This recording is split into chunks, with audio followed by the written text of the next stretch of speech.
My mom let the girl who poisoned me move into our house, ignored every cry for help, and believed her over me. So I collected evidence for weeks and got her shipped off to a farm with no internet as payback. I was 12 years old when I started getting bullied by Vanessa. It started small, just some hair pulling here, some passive aggression there, but like with all bullying, it escalated fast. Within just 2 weeks, she was pouring toilet water into my school bag when I wasn't looking, and one time she even cut up my class project the same day it was due. But when I went home to tell my mom, she didn't care. She probably just has a lot going on right now, honey. How would you know? I responded. She went silent and stared at the ground for 30 seconds before replying. Apparently, my mom was best friends with Vanessa's mom, and her parents had just divorced. You and dad have been divorced for 5 years. You don't see me bullying anyone. I could tell that made my mom sad, but I was too stubborn to apologize. So I just stomped to my room and slammed the door closed. I figured things would improve after that. Spoiler alert, they didn't. Things only got worse. I was in gym class when I felt this unbearable need to go to the bathroom. I proceeded to spend the next hour pooping my brains out before going home early. Turns out Vanessa had put laxatives in my sandwich. When I got home, I expected my mom to give me a huge hug and make me some tea. So when I rang my doorbell and Vanessa was the one to open it, I was so shocked my eyes nearly popped out of my head. My mom instantly pulled me aside and told me her mom was sent to a healing center for people who are very sick. It was rehab. I didn't say anything, just cried until my face swelled up like a balloon. My mom told me it was just for a month. So with my face buried in her chest as she hugged me, I gently nodded. The first day was actually pretty good. Vanessa was quiet and upset, meaning no antics. Even in school, Vanessa was spending so much time crying in the bathroom that she didn't even have time to bully me anymore. Life was pretty sweet TBH, until one day, when I told Vanessa she couldn't borrow a top. At first, she pretended to act all sweet and understanding. Oh, no problem. I understand. Sisterhood. She literally said dying sisterhood out loud. But when I got home, my entire room was turned upside down. My trash bags were ripped open and poured everywhere. My bed frame was broken. My clothes were scattered everywhere. The kitty litter had been poured out onto my pillows. It literally looked like a thief had broken in or something. I couldn't help but scream. My mom ran up the stairs and had the exact same expression on her face. Meanwhile, Vanessa just stood beside us laughing. My mom turned to face her, with both her fists clenched. I felt a chaotic excitement pump through my veins. Honey, I know things are hard right now, but you should really leave Lily alone, she said with a gentle tone. My face contorted like I had just swallowed a lemon whole. Vanessa ended up apologizing. She claimed an unwavering anger had taken over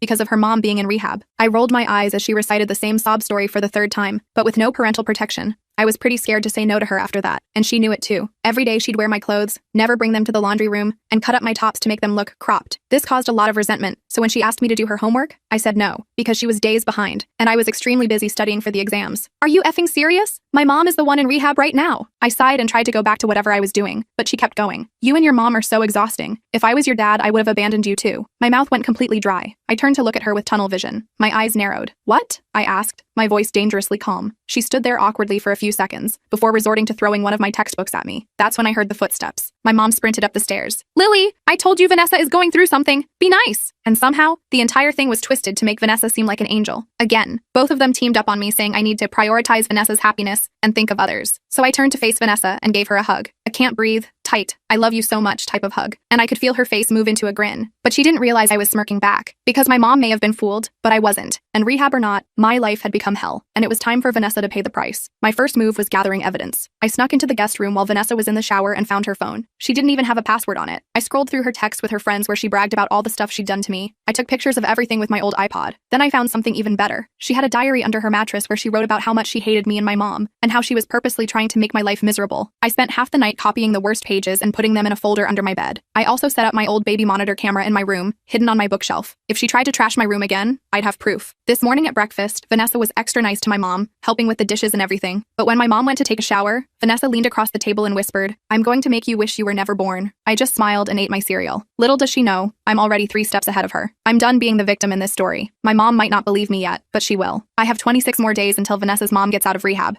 and I plan to use every single one of them. I know what you're thinking. I'm just a 12-year-old kid. What can I possibly do against someone as manipulative as Vanessa? But that's the thing about being underestimated. No one sees you coming until it's too late. Today at school, I started phase 1 of my plan. I asked my English teacher, Ms. Rivera, if I could talk to her after class. She's always been nice to me, and I had a feeling she might actually listen. I showed her some of the text messages Vanessa sent her friends about putting laxatives in my food. Ms. Rivera's face got all serious, and she immediately called the guidance counselor. I spent lunch period in the counselor's office explaining everything that's been happening, both at school and at home. The counselor, Mr. Garcia, took a lot of notes and said he'd be calling my mom tomorrow for a meeting. I made him promise not to tell Vanessa. When I got home, Vanessa was already there, wearing another one of my shirts. She had cut the sleeves off this time. I just smiled and went to my room. I could tell it freaked her out that I wasn't upset. Good. Tonight, I'm going to start phase 2. I found Vanessa's mom's phone number in my mom's contact list. I'm going to call her at the rehab place tomorrow. My mom might not believe me about Vanessa, but maybe her own mom will. I know this is just the beginning of a long battle. Vanessa isn't going to go down without a fight, but neither am I. I've spent my whole life being the good girl, and where has that gotten me? Nowhere. It's time to fight fire with fire. I have 26 days to expose Vanessa for who she really is and get my life back. 26 days to make sure she never bullies me or anyone else again. 26 days to make my mom see the truth. Game on, Vanessa. Game on. The next morning, I woke up feeling oddly energized. It was like I was in a spy movie or something, except instead of fighting international terrorists, I was just trying to take down a 12-year-old psychopath who happened to be living in my house. I checked my hidden camera setup before leaving my room, still working perfectly. Vanessa was already at the kitchen table when I came down for breakfast,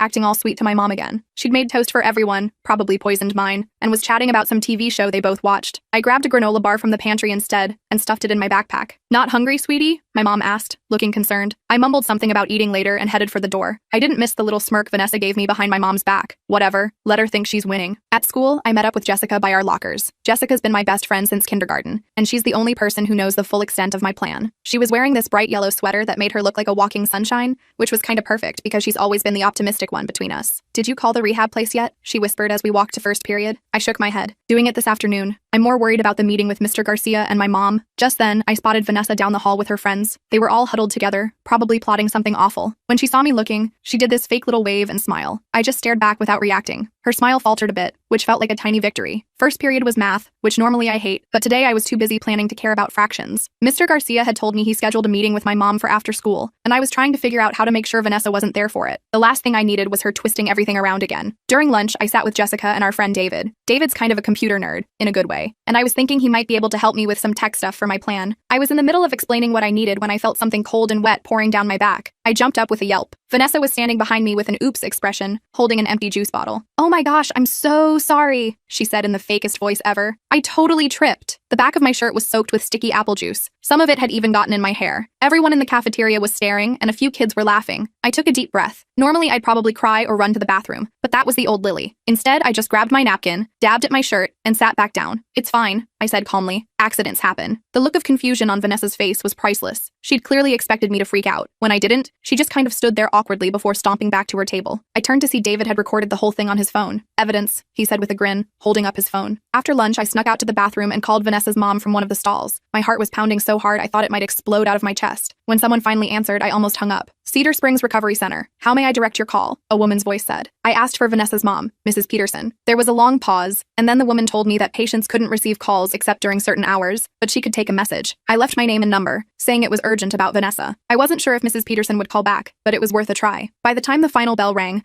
my juice-soaked shirt had dried into a stiff, uncomfortable mess. I headed straight to Mr. Garcia's office for our meeting with my mom. To my relief, she was already there, looking confused and a little worried. Lily? What's going on? Mr. Garcia said it was important. I took a deep breath and pulled out my folder of evidence. For the next 20 minutes, I showed them everything. The texts, the diary pages, even the video David had taken at lunch. Mr. Garcia's expression got more and more serious, while my mom's face went from confused to shocked to something that looked almost like guilt. I had no idea it was this bad, she whispered, looking at a particularly nasty text where Vanessa bragged about destroying my science project. Why didn't you tell me? I tried, I said, trying not to sound too accusatory. You kept saying I needed to be more understanding because of her mom. My mom looked like she might cry. I'm so sorry, Lily. I thought you were just having normal girl drama. I never imagined she was doing all this. Mr. Garcia cleared his throat. Mrs. Parker, this is serious bullying behavior. If it were happening just at school, we would handle it with suspensions and counseling. But since Vanessa is currently living in your home, my mom nodded, her jaw set in a way I hadn't seen since the time a telemarketer tried to scam my aunt. I'll take care of it. Tonight. I felt a surge of relief so strong my knees actually wobbled. Finally, someone believed me. But when we got home, Vanessa wasn't there. My mom called her cell phone, but it went straight to voicemail. We waited for over an hour, my mom getting more and more worked up, before we heard a car in the driveway. I peeked out the window and felt my stomach drop. It was Mrs. Thompson, Vanessa's mom's best friend, and Vanessa was with her, looking like she'd been crying. They came inside, and Mrs. Thompson asked to speak to my mom alone. They went to the kitchen while Vanessa and I sat in awkward silence in the living room. She kept sniffling dramatically and giving me these little glances like she was trying to see if I was buying her act. I just stared at the TV, which wasn't even on. After what felt like forever, the adults came back. My mom looked conflicted. Lily, Vanessa's going to stay with Mrs. Thompson tonight, she said carefully. We'll talk more tomorrow. I couldn't believe it. But Mom, tomorrow, Lily, she said firmly. After they left, my mom tried to explain that Mrs. Thompson had already talked to Vanessa about everything, and she'd admitted to some poor choices, but claimed I was exaggerating a lot of it. Apparently, Vanessa had put on this whole big show about how sorry she was,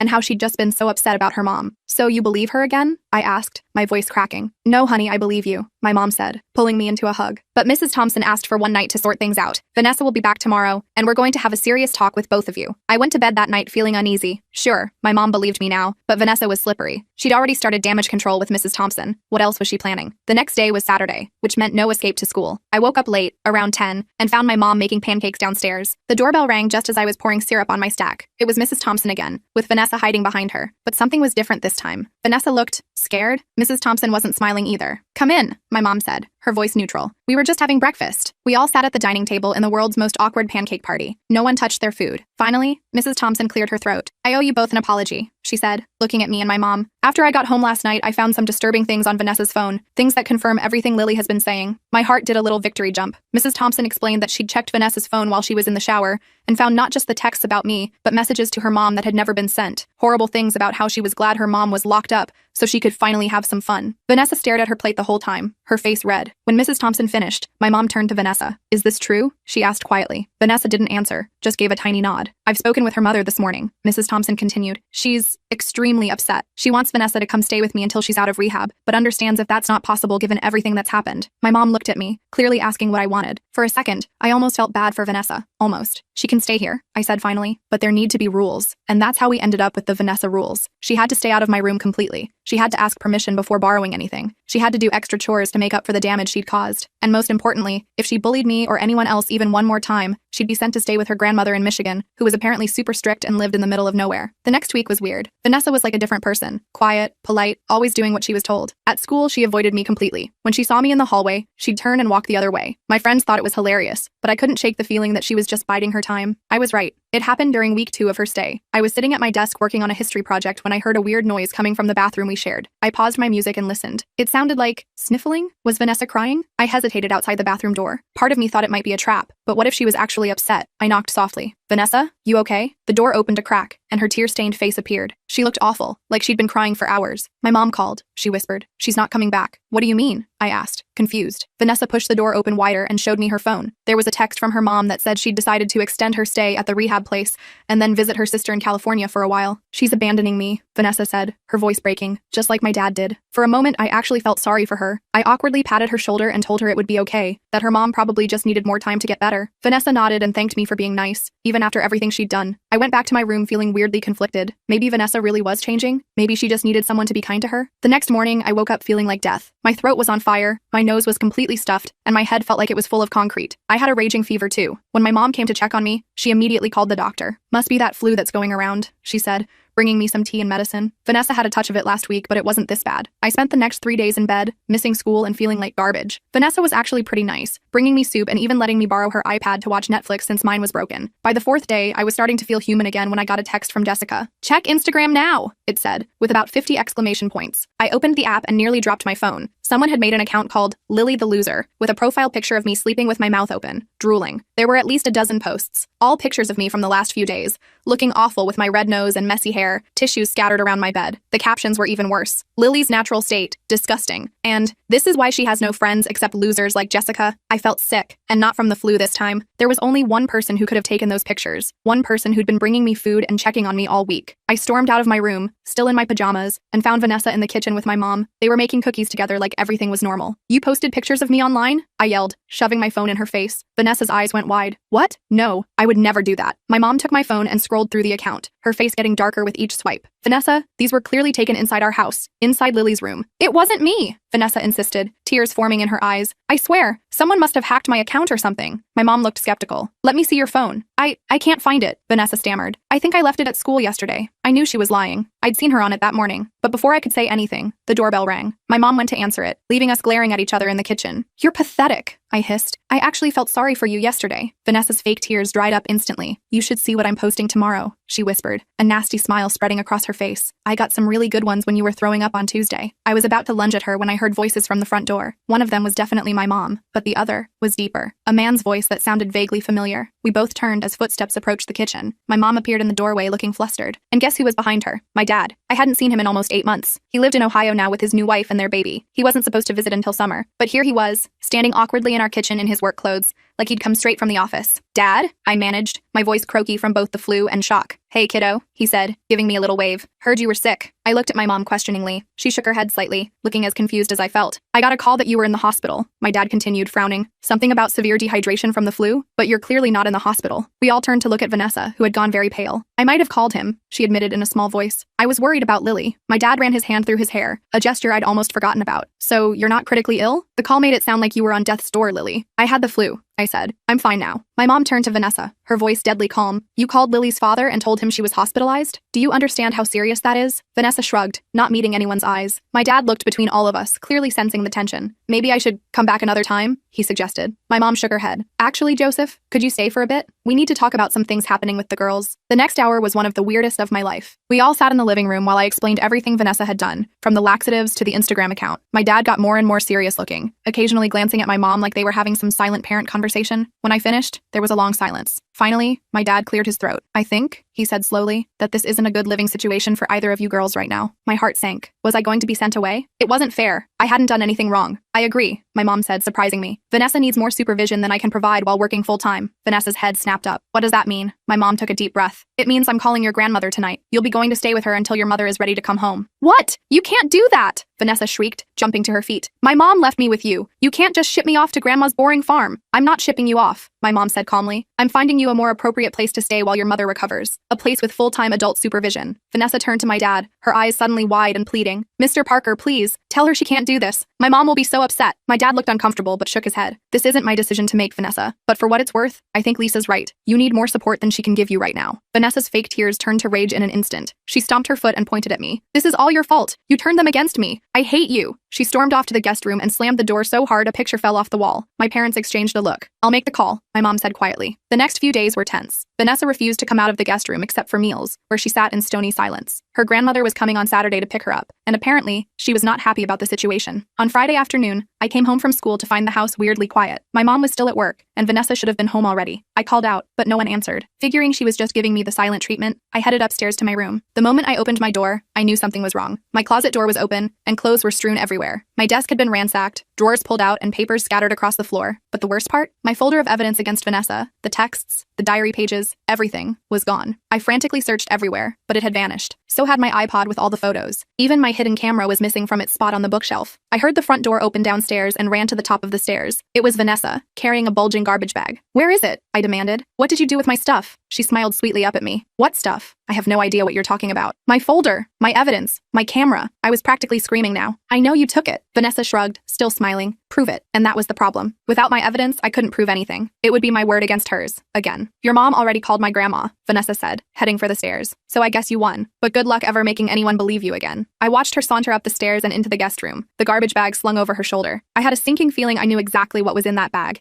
and what was about to happen to it. I needed to act fast. I called David, hoping he still had the lunchroom video on his phone. He did, but that was just one small piece of evidence. I needed more, and I needed it before Vanessa's grandma arrived tomorrow. That night at dinner, Vanessa was weirdly cheerful, chatting with my mom about how excited she was to see her grandma. My mom seemed relieved by the change in attitude, but I knew better. Vanessa thought she'd won. After dinner, I waited until everyone was occupied. My mom on a work call, Vanessa in the shower, and snuck into the guest room. I had to find that garbage bag before she destroyed everything. It wasn't in the closet or under the bed. I was about to give up when I noticed the window was open slightly, despite it being freezing outside. I looked out and saw the edge of something black poking out from behind the gutter, the garbage bag. She'd hidden it on the small roof section outside her window. I leaned out as far as I dared, straining to reach it, but it was just beyond my fingertips. What are you doing in my room? I nearly fell out the window in surprise. Vanessa was standing in the doorway, her hair wrapped in a towel, glaring at me. Nothing, I said quickly, pulling myself back inside. I was just looking for my hairbrush. I thought you might have borrowed it. Right, she said sarcastically. Get out. I left, but not before noticing her phone sitting on the nightstand, unlocked. An idea started forming in my head. I might have lost my original evidence, but maybe I could get something even better. The next morning was chaos. Vanessa's grandma was coming at noon,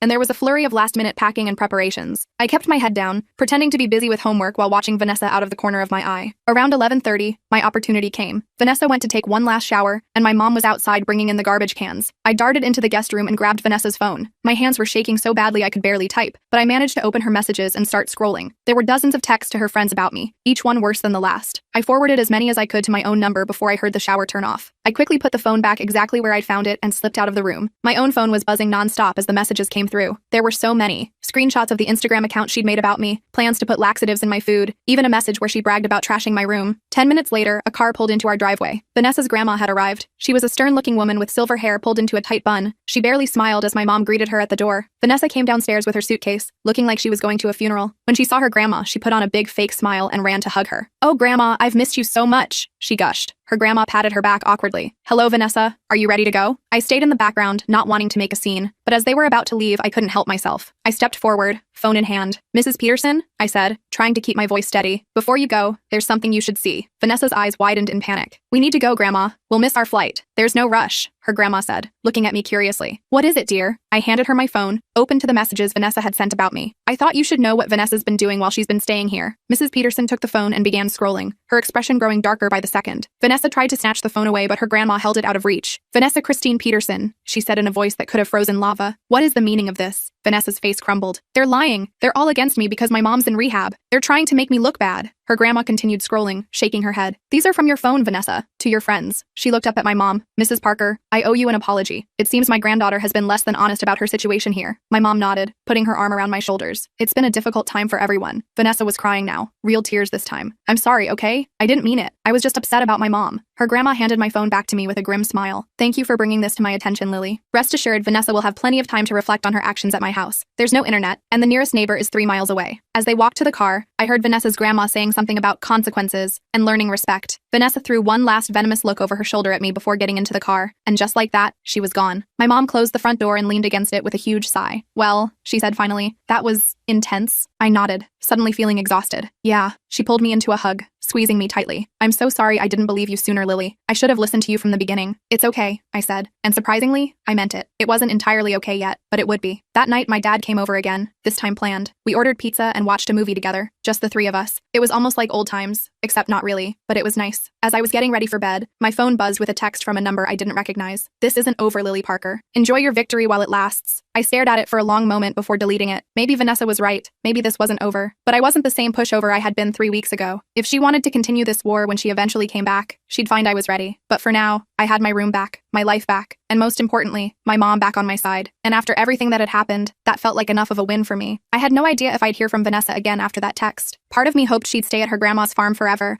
milking cows and picking vegetables and whatever else people do on farms, but I'm not that lucky. 2 weeks after Vanessa left, I was finally starting to feel normal again. My room was back to its usual mess, but like, my mess, not someone deliberately trashed it mess. I was doing okay in school, and Jessica and I were hanging out almost every day. Then I got another text from that same unknown number. "Mom's coming home next week. Guess who's coming with her?" My stomach did this weird flip-flop thing. I showed the text to my mom, who frowned and called Mrs. Peterson, Vanessa's mom, right away. Turns out she really was coming home, but Vanessa was supposed to stay with her grandma for another month. My mom and Mrs. Peterson talked for like half an hour, and when she hung up, she looked relieved. Vanessa's mom agrees she should stay with her grandmother, she told me. She's making really good progress in rehab and doesn't want to risk any setbacks. I should have felt better, but something still felt off. Vanessa wasn't the type to give up so easily, and I was right to worry. The next day when I got home from school, there was a package on our doorstep with my name on it, no return address. I brought it inside and carefully opened it, half expecting a glitter bomb or something equally annoying. Instead, I found a plain white envelope and a cheap plastic bracelet, identical to the friendship bracelet Jessica had given me last year that went missing during Vanessa's stay. The note inside simply read, "I know where you sleep." Okay, so maybe that sounds super dramatic written out like that. But with Vanessa, I knew it wasn't just some empty threat. I showed my mom, who immediately called the police. They came over, looked at everything, and told us they couldn't really do anything since it wasn't an explicit threat. But they took the package and said they'd keep it on file. That night, I barely slept. I kept imagining Vanessa somehow sneaking into our house, standing over my bed with scissors or something. I ended up pushing my dresser in front of my door before finally falling asleep around 3 a.m. The next few days were quiet. Too quiet. I kept waiting for the other shoe to drop. Was she just trying to mess with my head? It was working if that was the goal. A week passed with nothing. Then, on Tuesday, I walked into my classroom and froze. There, sitting in the back row like she'd never left, was Vanessa. Our eyes met, and she gave me this super fake smile and little finger wave. I felt like I was going to throw up. During lunch, I cornered our homeroom teacher, Mr. Davies,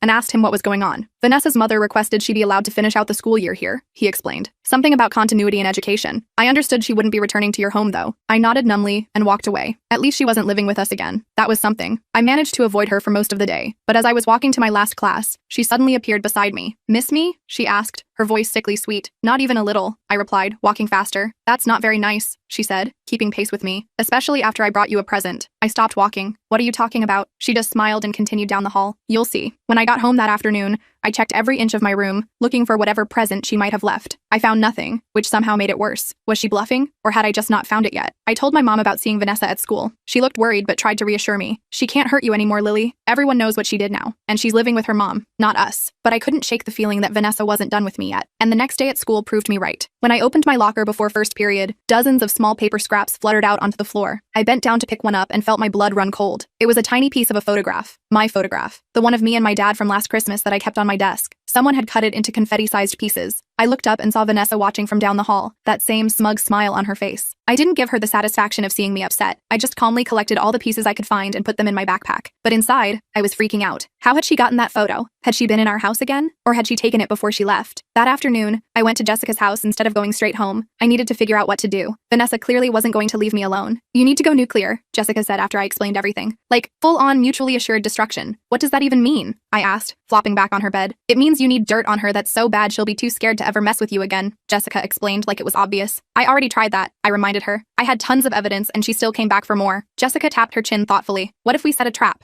The plan we hatched was simple. Make Vanessa think I had something she desperately wanted, then catch her in the act of trying to steal it. We'd need help though. I called David, who was totally on board. His parents had recently installed security cameras around their house, and he'd figured out how to access the footage remotely. He loaned me 2 small wireless cameras to hide in my room. Next, I needed bait. What would Vanessa want badly enough to break into my house? I thought about it all night before the answer hit me. Her diary. She'd taken mine when she left, but what if she thought I had hers? The next day at school, I made sure Vanessa overheard me talking to Jessica about finding Vanessa's real diary, hidden in the guest room after she left. I didn't look at her directly, but I could practically feel her panic from across the cafeteria. When I got home, I set up David's cameras, one pointed at my window, the other at my door. Then I created a fake diary with a bunch of blank pages and one entry at the beginning that said, "If you're reading this, Vanessa, smile for the camera." I put it in my desk drawer, slightly visible if someone was really looking, then headed to Jessica's for a sleepover. My mom was working late, so the house would be empty for a few hours. Perfect bait. Around 8 p.m., my phone buzzed with an alert from the camera app. Someone was in my room. Jessica and I huddled over my phone, watching in real time as Vanessa climbed through my window. She was wearing all black like some kind of cartoon burglar. If I wasn't so freaked out, I might have laughed. We watched as she went straight to my desk and started rummaging through the drawers. When she found the fake diary, she quickly flipped it open. I wish I could have seen her face when she read that first page. She dropped it like it was on fire and looked around frantically,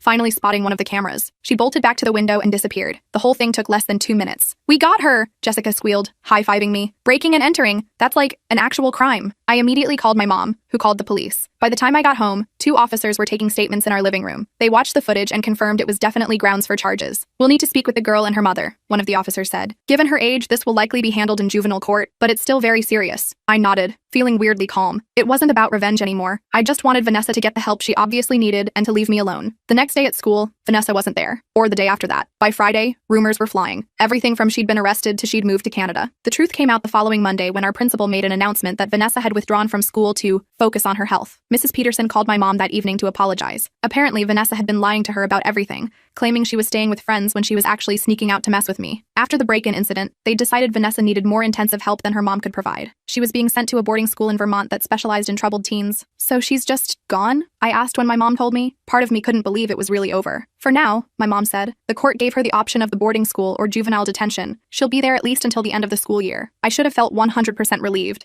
but I still had this nagging worry that somehow, someday, Vanessa would find a way to get back at me. My mom must have noticed my expression. "You know," she said, sitting next to me on the couch, "I've been thinking about what happened with Vanessa, about why I didn't listen to you sooner." I shrugged. "You wanted to help her mom. I get it. That's part of it," she admitted. "But I also think I was trying so hard to be the perfect single mom that I ignored what was right in front of me. I'm really sorry, Lily." I leaned against her shoulder. "It's okay. We figured it out eventually." And we had. It took longer than it should have, but my mom had finally seen Vanessa for who she really was. And more importantly, she had believed me. The rest of the school year was pretty normal. I hung out with Jessica and David, got decent grades, and slowly stopped checking under my bed every night. My dad even drove up for my end-of-year choir concert, which was kind of a big deal since he usually only visited on scheduled weekends. Summer came, and I mostly forgot about Vanessa. I spent 3 weeks at camp, went on a road trip with my mom to visit my grandparents, and even had a 2-day Harry Potter movie marathon with Jessica, where we barely slept and ate nothing but popcorn and candy. It was August when I finally heard from Vanessa again, but it wasn't at all what I expected. The letter arrived with no return address, just my name written in handwriting I recognized immediately. Inside was a single page. "Lily, I'm supposed to write this as part of my therapy, so here it is. I'm sorry for what I did to you. It wasn't about you, really. I was angry at my mom and took it out on you because you were there. That doesn't make it okay. I won't be coming back to our school. My mom is moving us to Colorado to be closer to my aunt. I hope things are good for you." It wasn't exactly a heartfelt apology, but it was something. I showed it to my mom, who read it carefully before handing it back. Do you think she means it? I asked. My mom considered for a moment. I think it's a start. People can change, especially kids, but they have to want to. I folded the letter and put it in my desk drawer, not because I wanted to keep it, but because it felt like closing a chapter. Vanessa had been this huge, scary thing in my life for months, and now she was just a girl who made bad choices. When school started again in September, I was almost 13 and starting 7th grade. The hallways felt different somehow, safer. I had my friends, my mom had my back, and even my dad was making more of an effort to be around. I sometimes think about what I would tell my past self if I could go back to when this all started. I'd probably say that standing up for yourself isn't always easy, but it's always worth it. That adults don't always get things right the first time, but good ones will listen eventually. And maybe most importantly, that even the worst bullies are just people with their own problems. But mostly, I tell myself that it gets better. Not because the world changes, but because you do. As for Vanessa, I don't know if she ever really changed, or if that letter was just something she had to write for therapy. I hope she's doing better now, somewhere in Colorado with her mom. Not because I forgive her for what she did. I'm not sure I ever will completely, but because I don't want to carry that anger around anymore. It's been almost a year since everything happened, and honestly, life is pretty good now. I'm still me, still Lily Parker, just a little stronger than before.